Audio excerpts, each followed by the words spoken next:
Welcome, football fans, to a Thursday episode here of the Call Sheet Daily Podcast. I'm your host, Kevin Smith, on the Fans First Sports Network.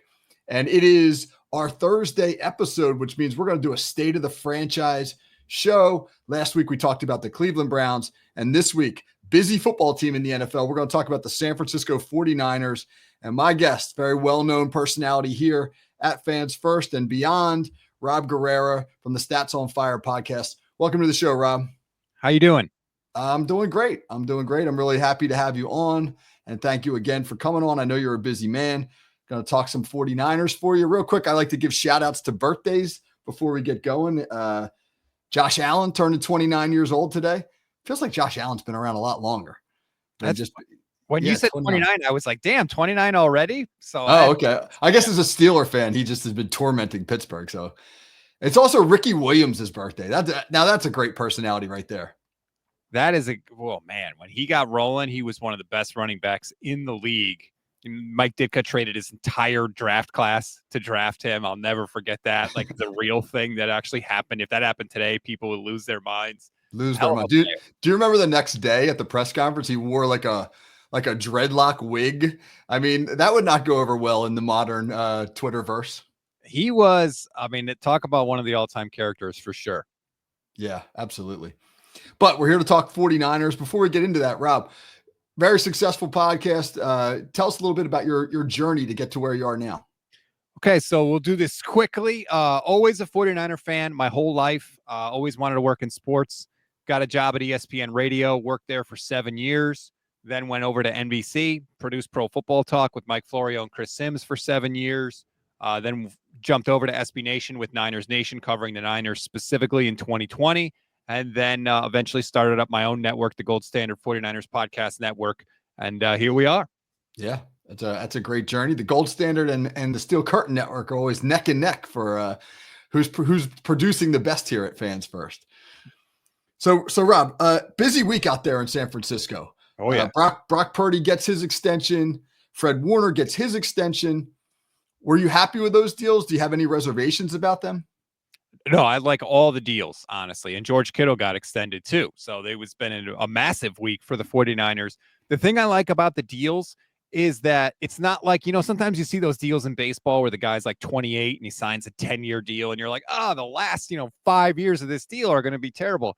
None of these deals are like long-term deals where you're going to be paying a player for past performance, because that's the thing you never want. And I think all these deals with the 49ers, Fred Warner's deal is a 3-year deal. George Kittle he's a little older, but his performance hasn't dropped off at all. He's not going to be 37, 38 in this contract. The Niners were realistic about how long they signed these guys, and they all deserved every penny they got. It's an interesting point that you made about past performance. As a Steeler fan, I'm a little nervous when I think about a TJ Watt extension, because not that he's slowing down exactly, but those edge rusher guys, they can drop off pretty quickly. You just wonder about, is that going to be an albatross on the franchise? Nationally, I try to I really love the 49ers. I've been fascinated with them for a long time. I've been a football coach for 30 years. I studied Bill Walsh in the West Coast offense. The Kyle Shanahan system is one of my favorite systems to study. I wish I could teach it the way that he teaches it, obviously. But I think they're a fascinating franchise. But the national narrative on Brock Purdy kind of confuses me, because there's a lot of, I don't want to say haters, that's a little dramatic, but there's a lot of criticism. Why do you think that people haven't bought into Purdy as much? I think there's a couple reasons.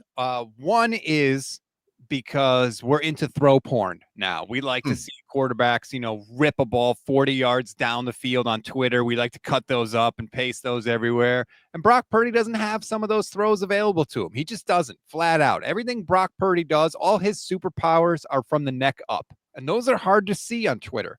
Brock is really good at getting through his reads quickly and getting the ball where it needs to go. Well, on Twitter, that just looks like he drops back to pass and dumps it off to the open guy. But there's a lot more that goes into it. But that is just the reality of the situation. The things he does best don't necessarily translate to easily digestible videos and media clips. So that's number one. And number two is, fairly or unfairly, and I think unfairly, but the reality of the situation is, everybody saw what the 49ers offense did with Jimmy Garoppolo. And if you just look at the raw numbers, their statistics are similar enough for people to say, well, when Jimmy left Kyle Shanahan, he was unstartable.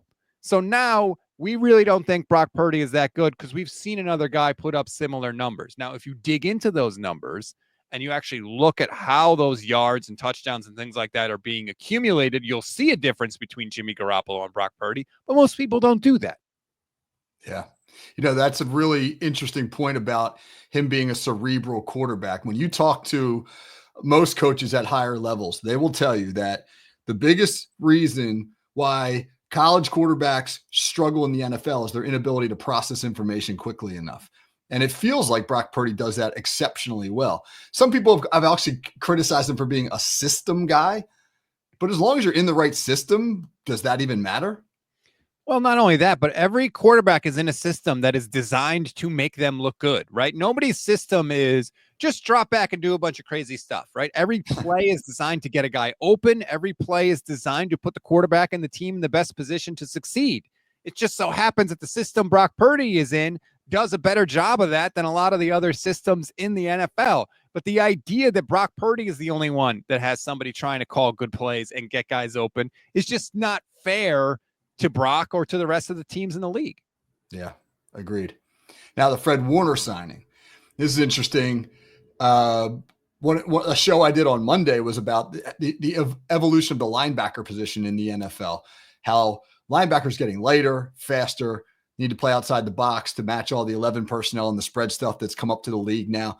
And Fred Warner is pretty much the prototype. Is it fair to say that he's sort of the heart and soul of that 49ers defense? Absolutely. He is absolutely the heart and soul of the defense. He's one of the leaders on the team. When they talk about the standard, they love to talk about that, right? He is the guy that sets that in terms of no drama whatsoever, coming early, staying late, playing hard. I mean, the man fractured his ankle against the Patriots early in the season last year and didn't miss a snap for the next 7 games. Didn't miss a snap. Didn't miss a single game. He played basically the whole season on a fractured ankle. Before he hurt his ankle, his PFF grade was 95.8. While playing on a broken ankle, it was 84.8. And he still made first team All-Pro. Like, he is everything you want every 49ers player to be. And that's part of the reason he got a new deal. Yeah, good for him. You mentioned drama. How important was it for San Francisco to get these deals done now? Because obviously the last couple of off seasons they've dragged into the summer has been a bit of a problem. It was huge. It clearly affected the team on the field, and multiple players said it. Deebo Samuel said it when it affected him. Trent Williams said it when it affected him.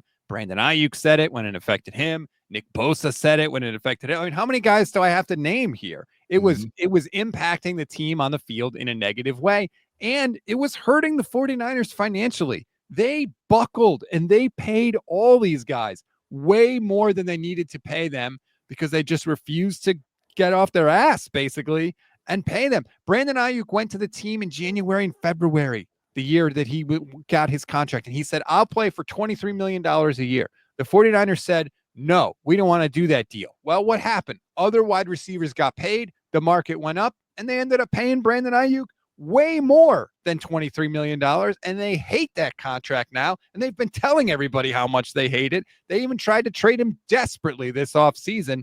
It was hurting the 49ers on the field. It was hurting them financially. Something had to change. They needed to get back to just football this year. And after missing the playoffs and everything that happened, I think they finally realized, you know what? We had too much going on. Too much going on. We didn't keep the main thing. And now, for the first time in a while, it actually is. It is interesting how it's almost like a race with these top level players to get the deal done. You look at like Dallas dragging their feet on Micah Parsons. My goodness, they're going to get hammered financially by the time they choose to re-sign him.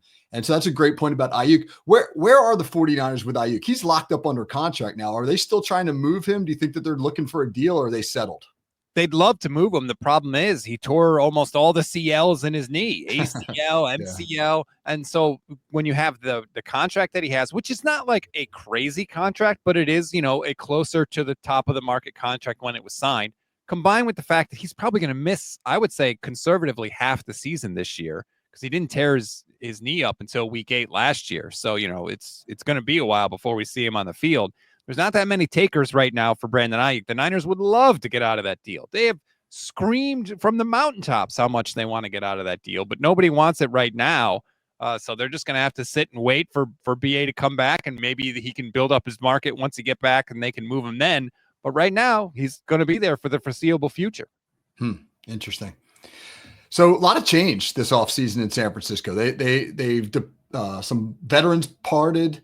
They brought in some new faces. They've got Robert Saleh back. Are you excited about him returning to San Francisco? Oh, I could not be more excited about Robert Saleh. Look, last year they had Nick Sorensen coordinating the defense. He had never been a defensive coordinator before in his life. He was over his skis. He couldn't do the job. And Kyle Shanahan basically said as much. When people got hurt last year, and there were a ton of injuries, to be fair to Sorensen, but when people got hurt or when people kind of had a beat on what the 49ers were doing, Sorensen didn't have enough experience to be able to adjust and tweak things. He didn't have the ability to make up for the fact that the players they were missing, well, then how do we get a pass rush with scheme, right? How do we do creative things to get guys open pass to the quarterback? He couldn't do it. And it showed up again and again and again. To now have Robert Saleh in there, a guy that, number one, already knows the system they want to run. Number two, has the respect of the leaders in that locker room and Nick Bosa and Fred Warner. And number three, has a ton of experience now, not only as a DC, but also as a head coach from his time in New York. It's a massive, massive upgrade. And Kyle Shanahan doesn't have to spend any time worrying about the defense. Hey, Robert, you do your thing. You be good. I'll focus on the offense and the thing that I'm best at. Why do you think, you might not know the answer to this, but I'm just curious. Other than the fact that he went to New York, which is perennially dysfunctional, why do you think that Robert Saleh really struggled there? Was it a communication issue? It seemed like he struggled with messaging, but was there something beyond that? I think the biggest thing is they never had a quarterback. I mean, their offenses were god awful. And I know that Aaron Rodgers got hurt and that changed things, but even when Rodgers was there, he's kind of cooked now. That was the biggest thing. He never got a quarterback. But number two is, and I think that there is a fundamental disconnect among NFL fans and some NFL front offices too. Being a head coach is a different job than being a defensive coordinator. Fundamentally, it's not the same job. When you're a coordinator, you sit in a dark room all week just watching film, coming up with your game plan. That's what you do. When you're a head coach, you have so many more administrative duties to worry about and handle. It's not the same job. Tony Dungy always tells a great story about how when he became the head coach of the Buccaneers, he's sitting in his office one day and somebody knocks on the door, says, "Tony, which hotel do you want to stay at on the road in the preseason?" And he's like, "Why the hell are you talking to me about this? I don't care." And it's like, well, yeah, dude, that's your job now. It's a leadership position, whereas coordinator is more of a coaching position. And so I think that people just assume if you're a great coordinator, you'll be a great head coach. And that's not always the case. You're 100% right about that. I was a high school head coach for 14 years. Now, granted, it's only high school, but while our coordinators were coming up with the game plan, I was trying to figure out what music we were going to walk into the pep rally. So, there's big decisions, right? Right? People knock on your door. You're trying to get stuff done. All of a sudden it's knock, knock, knock. Hey, this player got involved with this thing off the field, or all of a sudden this injury popped up, or whatever the case may be. Stuff comes to you that you just have to deal with. Whereas a coordinator, you're not as involved with that stuff. Yeah. Now, speaking of head coaches, in my opinion, Kyle Shanahan's one of the best in the game. Obviously, his mastery of offensive scheme is tremendous, but what else makes him an excellent head coach? Kyle is, I think, good at the scheme, yes, but also, and it sounds harsh to say, he's very good at knowing who not to pay.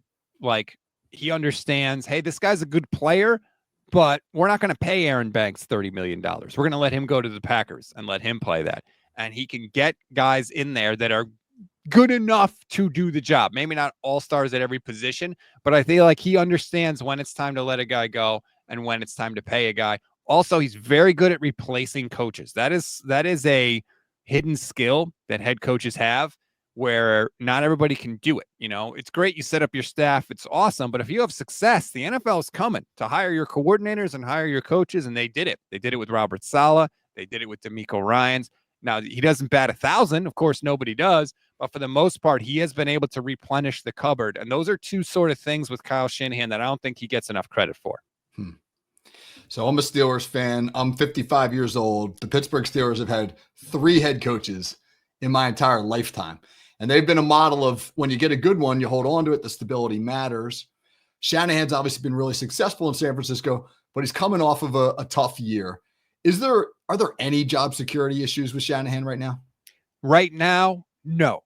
And quite frankly, it's set up for him to have a good year this year. And we can talk about that a little later. But right now, no. But if he has another losing season this year, that'll be 5 out of 9 years with losing records for Kyle Shanahan. I know the good has been really good, but the facts are the facts, and they are not in dispute. 5 out of 9 years would be a losing record, be 2 straight years with missed playoffs. I think going into 2026, he would definitely be on the hot seat. Interesting. Yeah. Okay. So let's talk about how this year sets up for San Francisco. It looks like the schedule's pretty manageable. I saw something that you had put up on Twitter that talked about the number of teams that San Francisco gets coming off of a road game and how their travel's not as bad as it's been in previous years. Obviously, that some of the changes that they have made have seemed to be trending in the right direction. Before we get to the schedule, is this a better roster than it was a year ago? I think a lot of that depends on what the rookies can give them. The Niners drafted 11 players this year. On paper, maybe. Their defensive line last year was awful. And then they got hurt, which was a hell of a combination, let me tell you. But I think it depends on the rookies. If the rookies are what a lot of Niner fans are hoping for, then I think the roster could be better because the defense will be better. But other than that, if they're not, then I would still say maybe that last year's roster was going to be a little better. But they don't have to be, what they were in 2022 or 2023, right? You just have to be good enough to get into the playoffs. And that is what I have been telling 49ers fans. Just find a way to get in, and then anything can happen. And that's the mentality I think they have to have. But we're waiting on that rookie. There's a lot riding on the 11 guys they took in April. Okay. So schedule-wise, sets up fairly nicely. You got a solid coaching staff. Yeah. You're healthy. Well, at least everybody's healthy now, but hopefully they'll be healthier than they were a year ago. What's a successful season for San Francisco look like? What's the level of expectation? Bare minimum, get back into the playoffs. I mean, this schedule is as easy as you could possibly imagine. They have 2 tough games outside of the division, Tampa Bay and Houston. Other than that, it's a bunch of duds. I'm just going to be honest. It is. And the division games are going to be tough. Yes, but it's lined up for the 49ers to get back to the playoffs. They don't play any team coming off a bye. They have a positive rest differential this year, which unlike the last 2 years where they were down, they had a negative 48-day rest differential if you combine the last 2 years. So this year it is all shaping up. They have to get back to the playoffs. And I would even argue win a playoff game. But I think that Kyle has enough sort of equity that if he just gets to the playoffs, I think that'll be enough. But at the bare minimum, you got to be one of the best 8 teams in the NFC and hopefully beyond that. Yeah. I mean, that again, I don't have anywhere near the understanding of San Francisco that you do, but from a sort of broader perspective, it feels like there's a little bit of some top heaviness in the NFC. I think Philadelphia is obviously excellent. I think that the Rams are better than people give them credit for. Mm-hmm. You don't know about Detroit, though. They lost both their coordinators. Minnesota lost their starting quarterback. It feels like outside of 1 or 2 teams, the NFC is wide open. I completely agree. I mean, just look at the quarterback situations in the NFC. Even some of the guys you say, yeah, that guy's pretty good. You're like, well, really? I mean, Dak Prescott, yeah, he's pretty good, but what have the Cowboys done recently? Jared Goff, you mentioned, lost both his coordinators. We don't know what Caleb Williams could be. Maybe they'll be better in Chicago. Jaden Daniels looks good in Washington. Obviously, the Eagles are the Eagles. But the rest of it, there's major questions there for a lot of the teams. So that's what I mean. Like, the opportunity is there for the 49ers. Go take advantage of it. The Cowboys, man, don't get me started on them. They haven't been past the divisional round in 30 years, and yet they're still getting like 6 primetime games this year. It drives me nuts. No, you're not wrong. I mean, people watch them, but I don't know why. Yeah, America's team. All right, I'm going to get you out of here on this. I like to ask people this as a sort of a closing thought. Who's the team that as a 49ers fan that you just loathe the most? I don't know if I want to say rivalry or if it's just the team that you have the least stomach for. Probably the Eagles, to be honest with you. Interesting. Okay. The Niners and the Eagles, like, super quickly developed what I think is a fantastic rivalry. And it all started with the 2022 NFC Championship game where Brock Purdy's elbow explodes on the first drive. The 49ers literally run out of healthy quarterbacks in the game because Josh Johnson got concussed before halftime. So they had no quarterbacks left that could play. Literally, Christian McCaffrey was there throwing passes. And the Eagles fans acted like if Brock Purdy never got hurt, the Eagles, the score of the game would have been the same and all this stuff. And that sort of escalated the rivalry. And then you had a lot of chirping and you had a lot of talking, of course. Eagles lost to the Chiefs, just like the 49ers did. Then they played the next year. Remember, that was when Big Dom got kicked out because he bumped into Dre Greenlaw. And so you had all that. But then the Niners went into Philadelphia that year and kicked the tar out of the Eagles. So it was like, hey, this is what would have happened in that NFC Championship game if Brock Purdy didn't get hurt. And then now you've got the Eagles going back to the Super Bowl against the team that the 49ers could not beat 2 times. And this time the Eagles kicked the crap out of the Chiefs. So I feel like that Niners-Eagles rivalry has really escalated. And right now, they're the team I hate, not only because of their history with the Niners, but also because they actually beat the Chiefs and the Niners couldn't. I live in South Jersey, so I'm surrounded by Eagles fans. And that Big Dom is a legend amongst Eagles fans. They love that guy. And you, by the way, are not the first person who Eagles fans have gotten under your skin and caused you to sort of loathe them. Yes. They're quite excellent at that. I mean, they act like a team running out of quarterbacks wasn't a factor in the victory. Like, give me a break. They literally, the NFL changed the rules so that couldn't happen again. But sure, it had no impact in 2022. Yeah, when Brock Purdy's all he can do is hand off the ball left-handed, I think you have a distinct advantage on defense. Just saying. Yeah, just saying, exactly. Rob, this was a pleasure, man. Excellent conversation. Really enjoyed it. What do you got going on your show over there at the Gold Standard Network? We got live shows every single weekday. We do news updates every weekday morning. Please check us out. Just search Gold Standard 49ers. It pops right up. You can find us on YouTube. You can find us everywhere you get your audio podcasts. I promise you, if you give us a chance, we'll earn your time. Well, thank you so much. I really appreciate it again. You got it. All right. So that's our State of the Franchise episode with the San Francisco 49ers. Join me for tomorrow's Call Sheet Daily. It's our Hot Route episode with Pez from Pez's Picks, talking big picture conversations about football and life. That is a fun show to kick off the weekend. So for Rob Guerrera, I'm Kevin Smith. Everybody have a great day. I'll catch you tomorrow.